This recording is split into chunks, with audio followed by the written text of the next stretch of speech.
We're going to go to Ron Paul, Fed taking the unprecedented step of promising to keep interest rates near zero for at least 2 more years.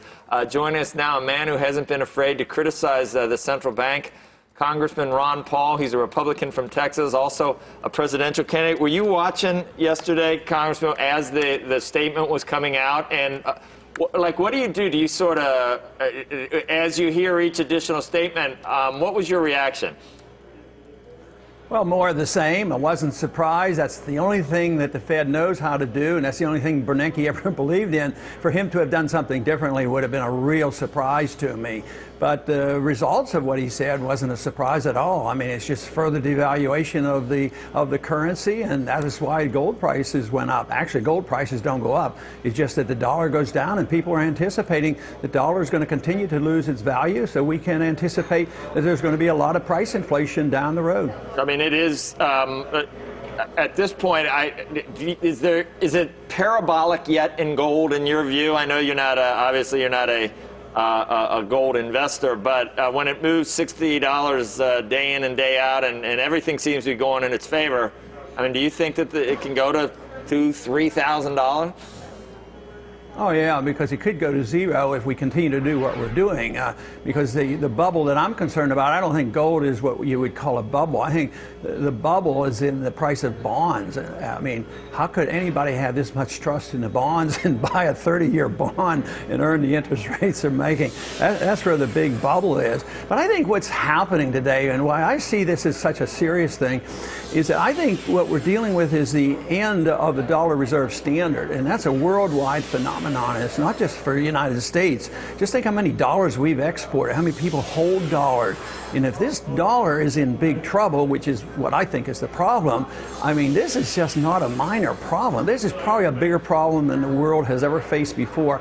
Never has been a fiat currency been used as a reserve standard as so pervasively around the world, and there's not many other places to go, even though they're still, going to treasury bills, but eventually they're going to give up. I mean, just look at what's happening to the Swiss franc. There aren't enough Swiss francs for everybody to buy Swiss francs, so there's not much left other than commodities, and real value. So actually, I think that's what's going to happen, but it's going to reflect the devaluation of the dollar. I was really impressed in 1971 when the dollar relationship to gold went up $3 an ounce, and I was really impressed and motivated me to get very much involved in politics.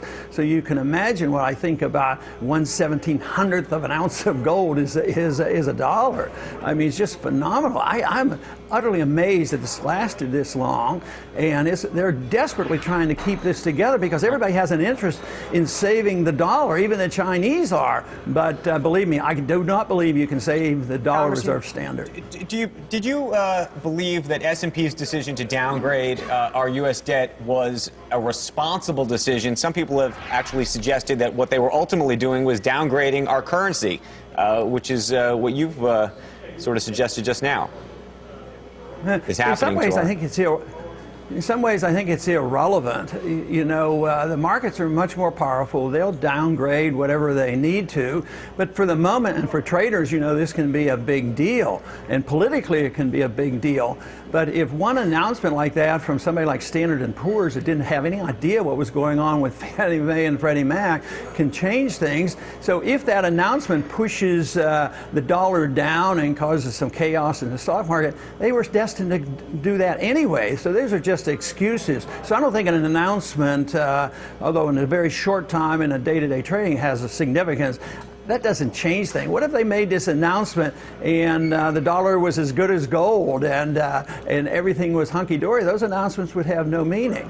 So I think they're just sort of trying to catch up with the market. I mean, I cannot believe people would have high rating for any of this paper money and paper bonds long term when it earns no interest. It's so distorted, and then they decide that all we have to do is set up a committee of 12 and we're going to come come up with so-called cuts, which aren't cuts. There are no cuts that anybody's proposing, so no wonder why people are negative.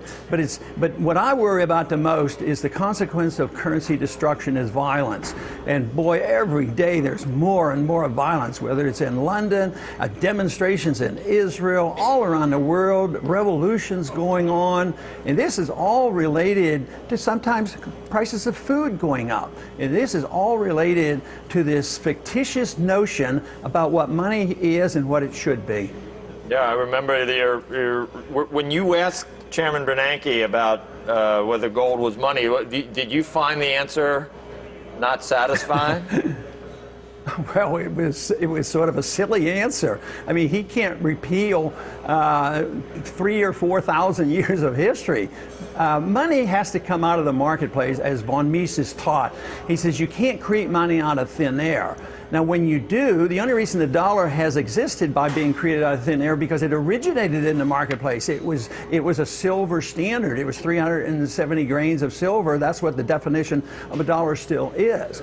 So you can't do this. So for him to say he can repeal it by saying, "No, gold is just a regular asset, and we hang on to it just because of tradition."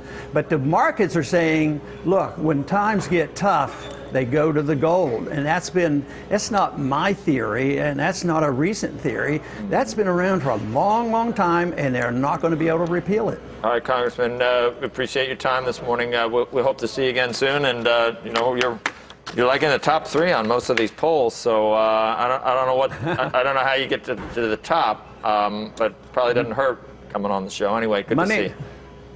Thanks a lot. Okay.